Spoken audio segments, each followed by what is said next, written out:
Hi, everyone. This is acyuta-bhava from Nightlight Astrology, and today we're going to take a look at Mercury's final opposition to the planet Uranus. Mercury has gone through several oppositions to Uranus recently, one in forward direct motion, then it's stationed, almost an exact opposition Mercury did to Uranus, then through retrograde, another opposition, now through direct motion, the final opposition. We're going to trace all of that out and give you a sense of what to expect. There's a few other things going on that we'll preview today that we'll get back to later on in the week. So I'll just ask everyone to hang tight on some of what we're going to talk about today. For example, we'll put the real-time clock up. Yeah, here we go. So you'll see that right now Venus is navigating through the minefield of squares to the stellium in Capricorn. Over the weekend, you might have noticed the Venus-Pluto dynamic, Venus-Jupiter. Now Venus is going into the square with Saturn. So that happens between now and Thursday of this week. And as that happens, we will, I'll be sure to do another video kind of giving you a sense of what to expect. But that is in the midst of perfecting right now. So it's definitely something to pay attention to. In the meantime, what you're going to notice is that you'll see right here on the real-time clock, here's Uranus and Mercury. Mercury at 7 Scorpio opposing Uranus at 8 Taurus. Now let's take this back in time so that you all can have a sense of what's happened over the recent, like the past month or so. So if we go back in time just a bit, you're going to see this is the beginning of October. There's Mercury making an opposition to the planet Uranus. And this opposition, let's see, it would have perfected right between October 7th and 8th. Then Mercury slows down and stations and turns retrograde about the middle of last month. Then now you're going to see Mercury going through the retrograde and back through the opposition to Uranus, which happens roughly October, October 19th to 20th. So those are the two, right? And then Mercury's retrograde takes it into Libra, where it, on election day, of course, station turned direct here in the United States anyway, and it was election day here in the U.S. Had to go back, overcome the square to Saturn. We had a very slow counting process, and then due to the mail-in ballots this year, so that was something, wasn't it? I mean, you couldn't have gotten more Mercury Saturn really. Anyway, then Mercury dipped back into Scorpio, and now it will make its final pass over the opposition to Uranus. So there's been a process happening here with this opposition, and it's going to look very different for everybody. But what we're going to do today is break it down. But for you at home, what I encourage you to do is to take a look at what was happening around those dates in October that we just mentioned, because it's very possible that if you do a little reflecting and a little digging, you're going to find that there is a story that's being told between each opposition, and this is the last one. So it might be important to see how it all fits together. That could also inform any perhaps challenging or more tricky decisions that you have to make or situations that you may have to navigate. So this transit is perfecting today into tomorrow.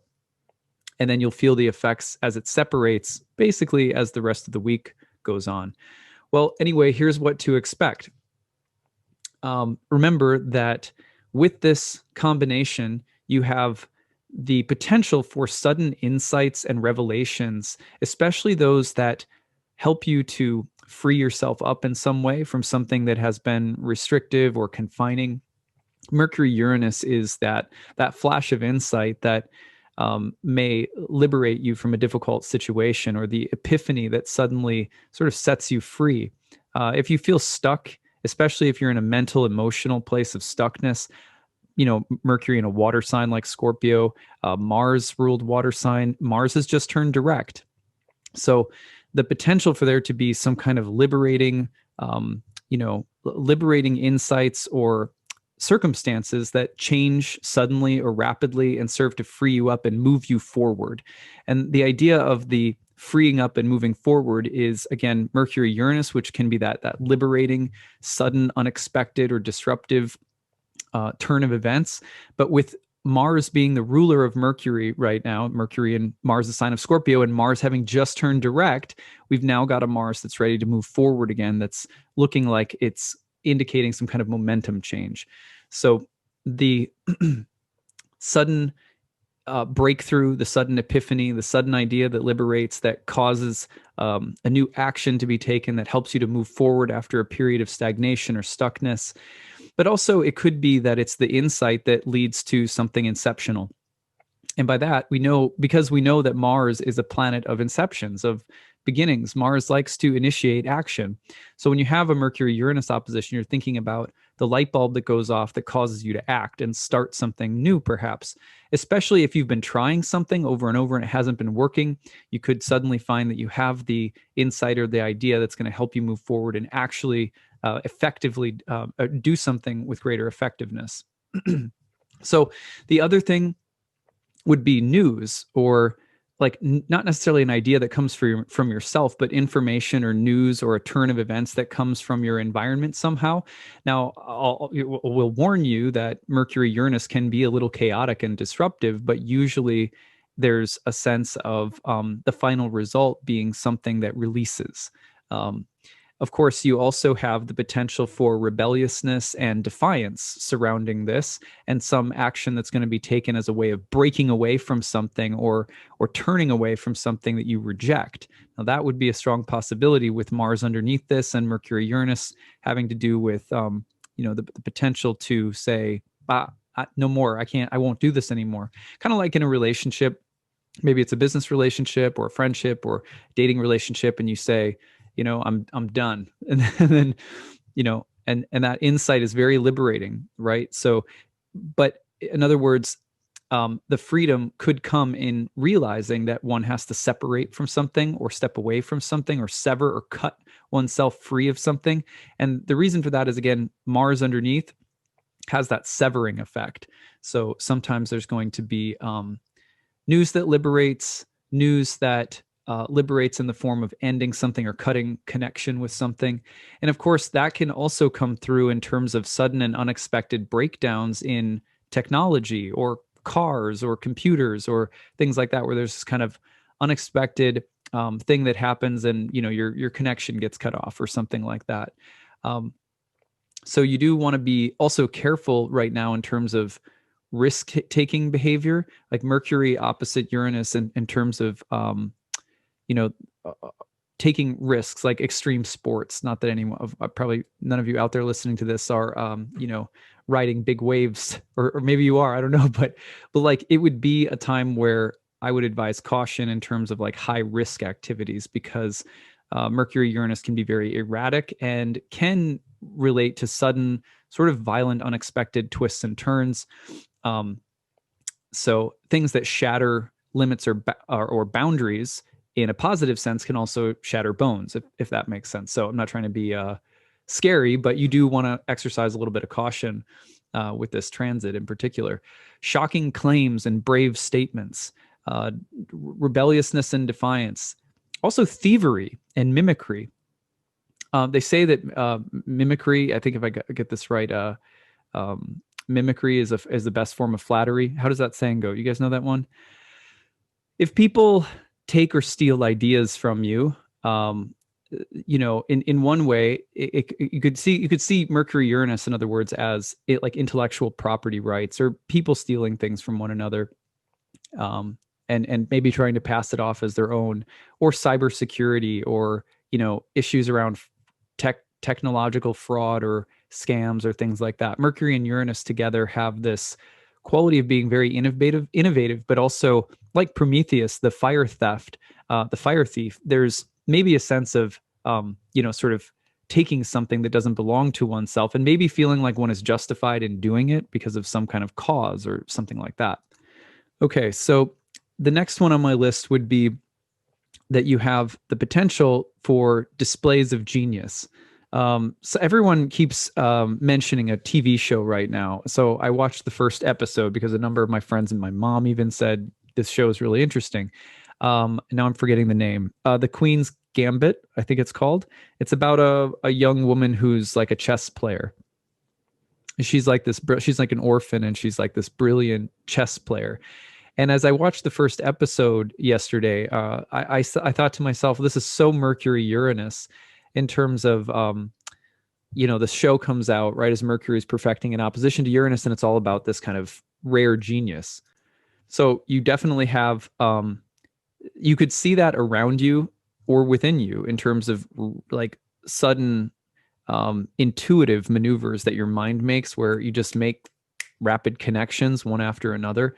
I find, for example, over the years that anytime Mercury is configured to Uranus, that I will write some of my most interesting talks, or that I'll piece together ideas or be able to see or identify patterns in the charts that I'm reading for other people more naturally.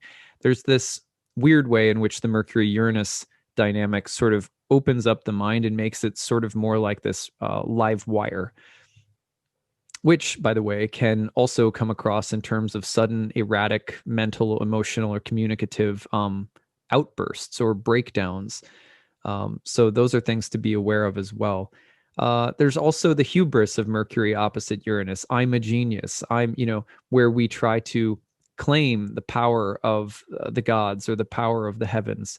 Just like Prometheus, where there's this noble sense of invention, and he's a savior of humanity, right? Prometheus. But there's always been the connection to Prometheus and, stories like Frankenstein, or where our desire to progress somehow usurps natural law or transgresses natural law or something like that. And then there's a monster.